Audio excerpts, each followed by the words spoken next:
So I'm going to speak on refractive surprise management following cataract surgery. So all we know that cataract surgery has become now a refractive surgery also. Patients' expectations are very high thanks to our enterprising surgeons, robotic surgery, and whatnot.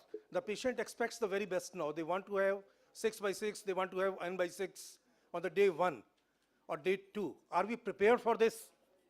So let us see. So what is the refractive surprise?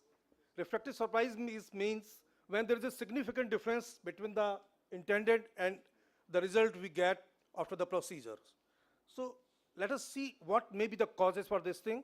We know, I think it's a big topic, but to cover in 6 minutes will be, I have to rush through.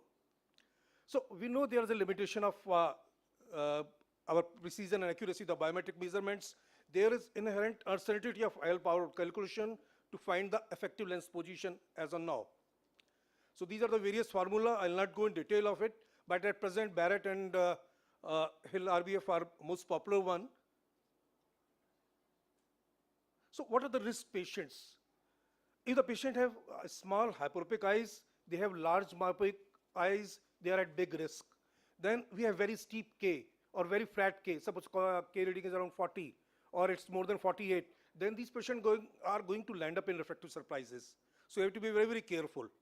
Then shallow inferior chamber depth, prior history of refractive surgery, which is going to be now a very big problem for all cataract surgeons. Then victimized eyes, corneal ectasia, and contact lens user. You have to remember that we have to give a sufficient time gap to do a biometry in these patients. Otherwise, there will be corneal rappage and our reading will go haywire.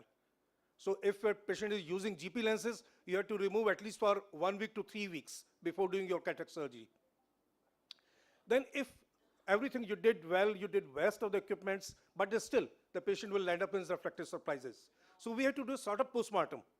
What went wrong? Why we got it? First thing is you have to check whether the patient was right. Because in the large OT, sometimes your number can be changed that you can do on other patients. Then you have to be confirmed that the eye is right. Sometimes the patient is cataract in both eye. You scheduled him for the left eye, and suddenly patient changes his mind, he wants to have the right eye first. He tells your staff that I want to have the right eye first, and they put the right eye. So these accidents or changes can happen. So you have to do, and thirdly, the right IOL. Suppose you intended to plan a Hoya lens, and it's not in your inventory at that time, and your staff changes to Technis one, you'll get a refractive surprise. So these things has to be very, very meticulous, and if it happens, you have to look for them. So coming to doing after all these things, how to manage these cases. First is the prescription of spectacles. If patient is happy with the spectacles, don't do anything. Don't be heroic. It's okay. If he's happy, you are happy. Then contact lens. Young patients can afford the contact lens and they can be happy with this one, but most of the cataract patients are elderly. They find this technique a little difficult to use.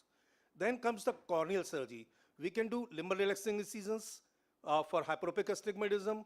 We can do laser vision correction, and IOL exchange can be done, rotation for toric lenses, then piggyback IOLs or ICL or IPCL we can use for these cases.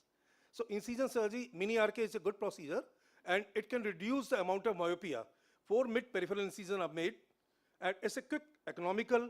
Of course, it's not very precise, and glare in few patients, especially the people who are driving, that's a little difficult, but an elderly patient who are staying at home, and if you don't have access to LASIK, you can use this process very well. These are the nomograms you can do for the LRI also, and LRI in hyperopic case give very, very good results. It makes the patient to plano also, and both things are taken. Then coming to the laser vision correction. It's good choice in majority of the cases. Advantages are it avoids intraocular surgery. There's a quick recovery, can correct any residual error, plus, minus, render, whatever is there. The disadvantages are it reduces higher order aberrations. With cataract, we got some higher order aberrations. It can increase that one. Dry eye is very common, especially in the elderly patient. So you have to be very, very cautious. And it's irreversible. It may not be accessible to all eye surgeons. The tips for doing LASIK is, if you are expecting a patient which is a risk patient, I mean it's a very steep K, very high K, high myopic, or you want to have a multifocal and you're not sure that patient will land up in a plano, then you can do a pre-surgery flap. The trick is there, do not lift the flap. It's preferably to be made by femto, but even if you can do microkeratomy, but don't lift your flap. Just make it there and leave it there. And later on you can do surgery, and whatever correction is required, you can later lift the flap and do it. So femto is preferred in these cases. Surface ablation is a very good choice for small errors. You have -2 or -3, you can do surface ablation. And transepithelium PRK is preferred in these patients. Dry eye is more common in these elderly patients, so you have to use lot of lubricants. And these are elderly patients, please don't use mitomycin in these cases. These cornea are already very rigid. IOL exchange, usually I keep it last choice, but not the least. So you have to blunt chopper to rotate the lens, and IOL should be taken out of bag. The tips here are avoid as far as possible, verify the problem, it's a regular astigmatism or anything else. If required, do it earlier, preferably 1 to 2 months. Plenty of viscoelastic has to be used. And suppose your haptics are fibrous or something is there, then you can just cut the haptics and take out the optic only. Disadvantages with this technique is it's difficult to remove IOL in some cases, may cause trauma or rhexis bag or astigmatism. The result may not be perfect sometime. So I'll quickly rush through because we have very limited time. So piggyback IOL, they had a lot of complications earlier, but now we have got a very good variety of piggyback IOLs. It can be fit easily on the sulcus. The beauty of this is there's only the refractive component has to be taken care. You're not worried about the other thing. Patient -2, -3, +1, +2, you can use it very easily. And their calculation, that's very easy to calculate. Surgical process is very easy. You have to just put in the sulcus, use plenty of viscoelastic in these cases. Now we got Indian variety also. The advantages are it's safe and reversible. You can take out anytime if anything goes wrong, which are less likely. Post-operative reactions, high predictability is there. It's a simple calculation, reversible procedure, explanting at any time, different to laser enhancement. A specific indication to treat dysphotopsia also. If patient is having dysphotopsia, you can use even piggyback lens for that thing.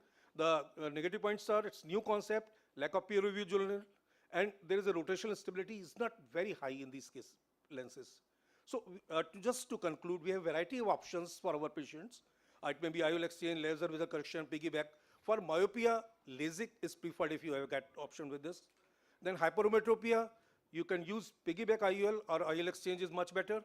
For astigmatism, piggyback, laser vision correction, or LRE can be done. So you have to make an intelligent choice depending on the type of error, the type of patient. You can do these things very well. Thank you. Thank you very much.